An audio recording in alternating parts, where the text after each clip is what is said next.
અમદાવાદનો જે સુભાષ બ્રિજ છે એ આખરે ક્ષતિગ્રસ્ત જે સુભાષ બ્રિજ છે તે તોડી પાડવામાં આવશે। સતત વ્યસ્ત રહેતા સુભાષ બ્રિજને તોડવા માટેનો નિર્ણય જે છે તે લેવાયો હોવાના સમાચાર મળી રહ્યા છે।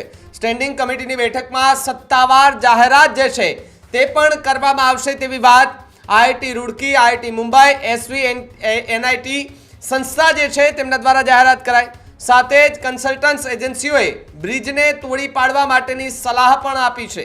તો સાથે જ નિષ્ણાંત સંસ્થાઓના અભિપ્રાયના આધારે નિર્ણય લેવાય તેવી શક્યતા છે।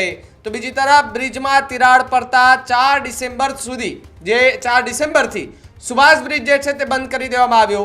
વર્ષો જૂનો બ્રિજ એ ટ્રાફિકના ભરણથી ક્ષતિગ્રસ્ત બની હોવાની ચર્ચા છે। નવો બ્રિજ બને તો પહોળો અને 4 લેન બનાવવામાં આવશે તેવી પણ ચર્ચા છે। તો સાથે જ કોમનવેલ્થ અને ઓલિમ્પિક ગેમ્સને ધ્યાનમાં રાખીને આ બ્રિજ જે છે તે બનાવવામાં આવશે। નવો બ્રિજ બનતા કદાચ 2 વર્ષનો સમય પણ લાગી શકે છે। તો સાથે જ નવી ટેકનોલોજી, નવા ટ્રાફિકના ફ્લો મુજબનો આ નવો બ્રિજ જે છે તે બનાવવામાં આવશે।